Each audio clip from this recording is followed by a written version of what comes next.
ياغون أدون sababto ah qaarkood hadaa ka tagtid kuwa kala duwan banaankiisa istaagaan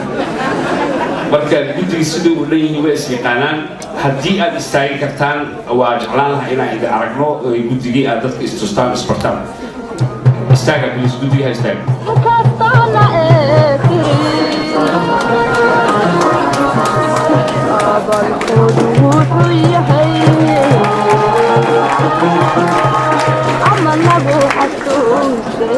guddigan shaqo badan buu qabtay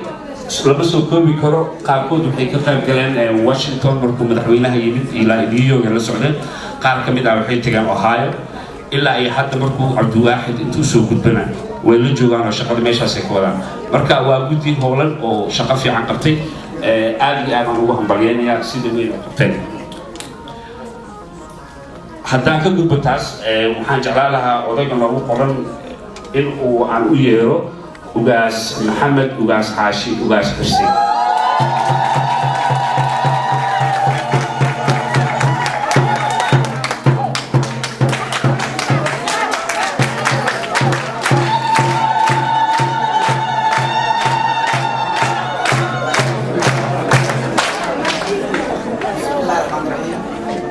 السلام عليكم ورحمة الله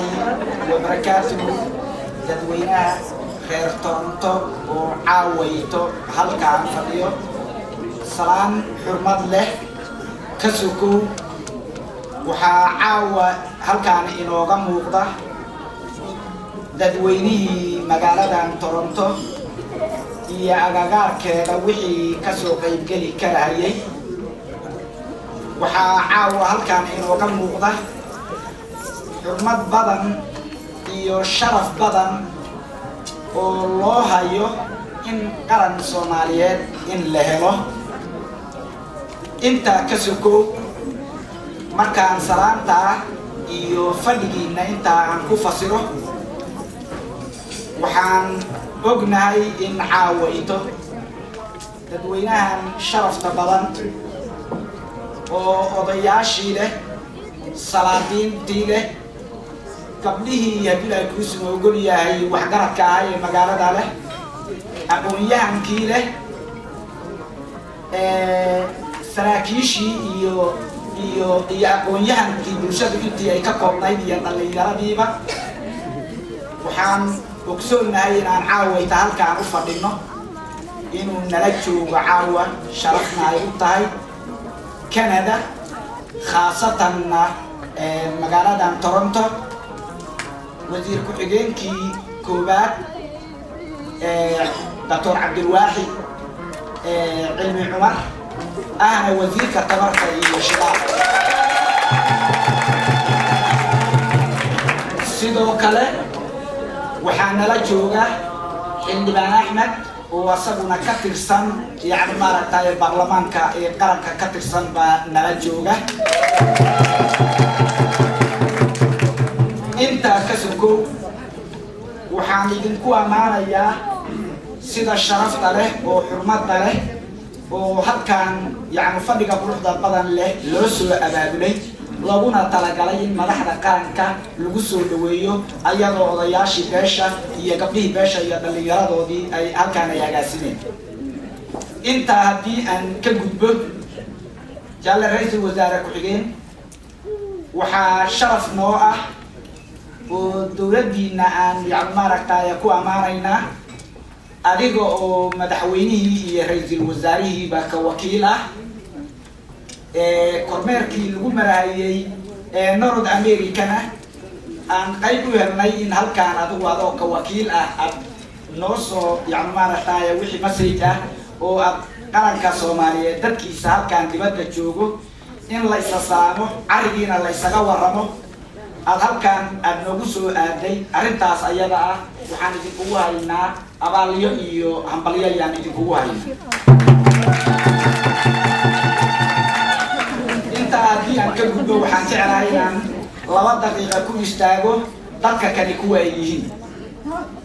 dadkani waxa weeyaan waa dadkii Soomaaliyeed ama community-gii Soomaaliyeed ee magaaladan Toronto qarankeenii Soomaaliyeed oo balaadna inuu dhib gaaray oo muddo uu burbursanaa يعني حقوقها لان هو ضنهاي mid gudaha jooga iyo mid dibadda joogaba saas darteed qof kasta oo wax garanayo oo qaan gaaray xil baa ka saaran qaranka saas darteed magaaladan anagu aan hadda joogno haddaan warbixinteeda aan wax yar kaaga dhiibo waxaan qabaa inay leeyihiin abaalyo fara badan oo ay u galeen halgan iyo midnimo in ummadii Soomaaliyeed midnimadeedii la helo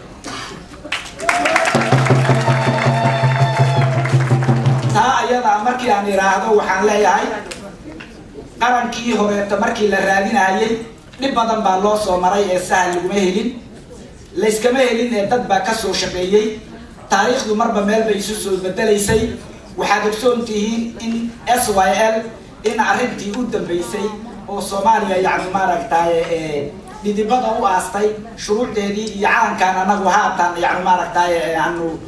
gabdhuhu ay ruuxayaan oo aad u quruxda badan yani inay kamid ahaayeen yani maaragtay dadkii hawshaas ayada 13 nin yani taariikhdii dalka yani maaragtay dadkii soo ururiyay ayaga oo dadkii Soomaaliyeed oo dhan ay daba socdaan dadkaas ayada ay kaligood waxba ayna qabanin ee ay ku yaabaa ka galay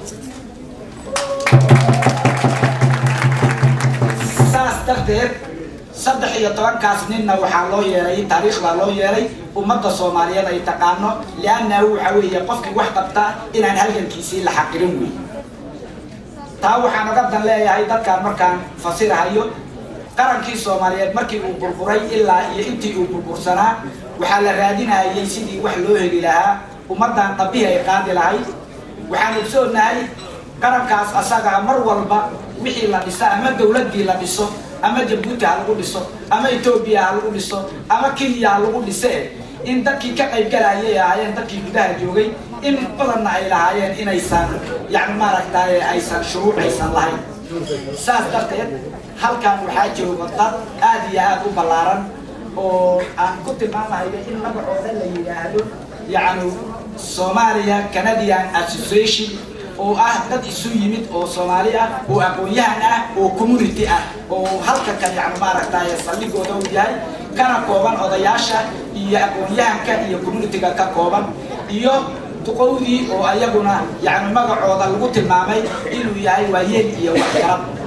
kuwaas ayaguna waxay caawa anaga magaalada Toronto looga dhigan yihiin inay yihiin kuwii SYL oo kale tahay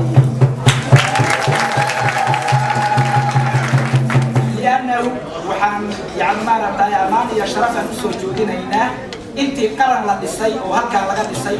intaasi madaxdii qaranka oo halkaan imaanayay iskama aysan imaanin ee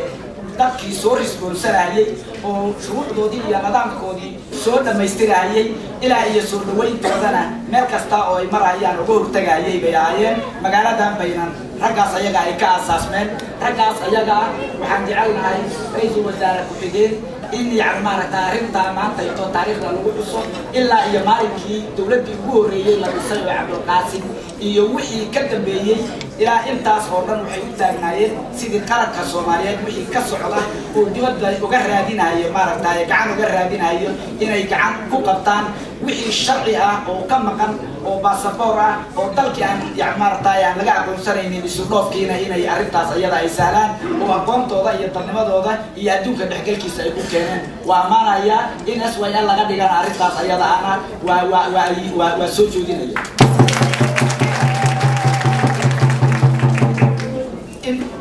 inta markaan halkaas aan uga baxo waxaan leeyahay wixii intaas raaca waa qarankii xagiisa calanka halkaan yaalla oo hortanada yaalla wuxuu lahaan jiray sidaad ogsoontihiin habeenkii waa la dejin jiray markii la dejiyana